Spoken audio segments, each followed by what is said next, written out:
selective group, or a very narrow circulation. So actually some people will say, well, but the art that we now see is only for some kind of people. It's so difficult, you cannot understand it, curators speak another language, I don't know what they were talking about, blah, blah, blah. So I think the challenge is actually then, how does one mediate that spectrum without, not at the expense of the public or at the artwork or the artist. That makes sense. Big question. So in your projects and in your work, what do you think? What do you want to represent, or what do you think would be an overarching kind of theme or idea of your work? Of my work, I think if there's one thread that runs through the project that I have been doing, it would be to kindle curiosity. Because I think, geographies will be represented, the histories will be written anyway, but you need the people who have that curiosity to question it, and the courage to question it, and I think my work is about that, actually. Cool. That's a great answer. I like that a lot. And one clarification question, is it visual art only that you guys have been collecting, or is it also poetry and things like that? This is a very interesting question, because for modern and contemporary art in Asia, poetry, literature, performance, theater, and visual arts are actually very often overlapped. So, in a very straightforward sense, we said, yeah, it's about visual arts, but actually there are a lot of cases where it is literature. So that catalog from the 1960s where we were looking at, it was actually by a group called the Modern Literature and Art Association. So these were poets and writers and artists working together. So it's a case-by-case thing. It depends on where the research is leading you, and then you make a call. You make your judgment at that point. Cool. So we only have time for one more question today. If you still have questions or didn't get the chance to give your piece of paper to volunteer, you will still have a chance to approach the speaker and ask your question after the talk. And the last question is, in your perspective, which Asian art history do you think is the most interesting to you, or perhaps the most resonant with you? I picked this sound up in Korean.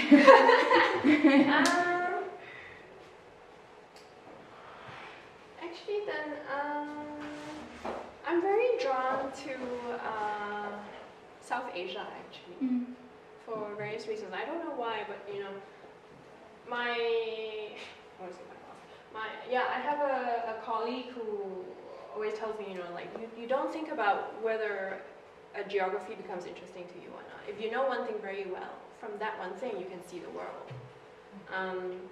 So in a way, that's what I've learned through doing the Hong Kong project, and also being colleagues with my counterparts in India.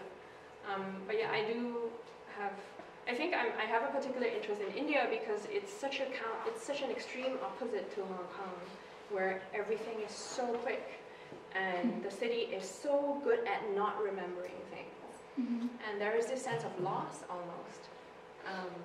But then there's also this, I don't want to say a laziness, but there's a certain kind of fear of investing the hard work, investing the effort, and that potential of not arriving somewhere when you dig down in your history. But I think this is something that, if you look at India, you really get a lot of inspiration, because just how complex that place is. Definitely. Yeah. Awesome. So that's all the time we have for the Q&A portion of the talk, but let's give Michelle one more huge round of applause for answering our questions.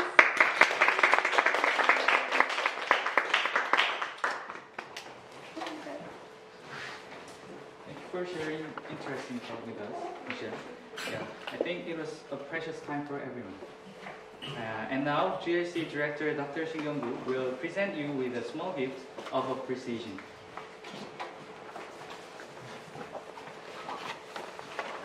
Thank you. Thank you for your visit and then talk to GIC and then expanding our scope of understanding on the art area of art. I was wondering whether I have to give a question or not before I present this. What do you think is the strength of Hong Kong, locational strength, as with your project, Asian Art Archive project? I think it's a very exciting place right now for various reasons, because there are multiple kind of cultural projects that are ongoing, such as M+, which is this like visual cultural museum of the 21st century that has not been built yet, but people are already programming. But it's also extremely exciting because it's a place where there's a very high political awareness right now. Because of the umbrella movement, there's a change of mind in a younger generation, and myself included. And it really is a civic society in formation. And I think that is an incredibly exciting time and space for art and culture. Yeah. So with the new social atmosphere or movement, you are getting some more energy with on your project as well. Yeah, I think so, definitely, because artists become more involved. Yes. Institutions maybe not, but that's okay. People, yes. But the people, and I think it's, you have different conversations. You really see people reflecting on what does it mean to have a practice? What does it mean to be working on art? What does it mean to be writing? And I think it's a privilege to be part of that. Then any difference between Hong Kong and Korea? Why don't you may have already... The language is different. That's right. I don't read it. But the things are, there are many similar cultural references. And then there are words that I can pick up. It's like, I don't know what's going on. That's actually a big challenge for me, because I'm very used to working in places where I understand. And this is really interesting. Here, yes. In Hong Kong, you can use both languages? Yeah, because I speak multilingual, English, Mandarin, and Cantonese, so I don't really have a problem in what they call Greater China. Yeah.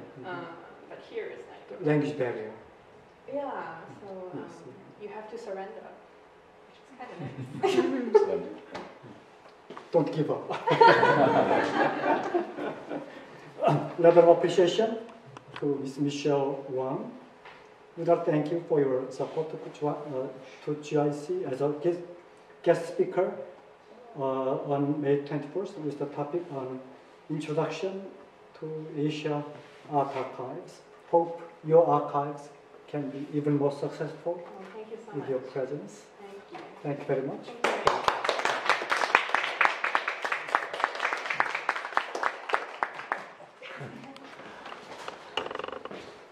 Do we take picture now? Are we done? Oh, we are already done. Okay, yay! Thank you again. Before you leave, I would like to make some short announcements. First, the next GIC talk is entitled The Korean Economy and the Korean People by Billy Pitchett. Come and hear his thoughts about how did Korea come to be the economic miracle that it appeared to be. We look forward to seeing you next week. Second, GIC is awaiting your participation for the discussion groups in World Human Rights Cities Forum 2016. Learn about current human rights topics, volunteer, gain experience, attend an international conference, compete for cash prizes, and more. Application deadline is June 10th. For more information and to submit application form, contact Anna Krelin with this email address. Okay, I will let you know. Yeah, there's email address. Yeah. whrcf2016dg@gmail.com.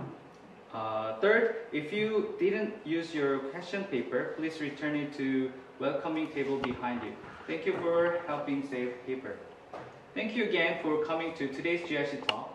Enjoy the rest of your weekend, and we look forward to seeing you at the next GIC talk. Thank you.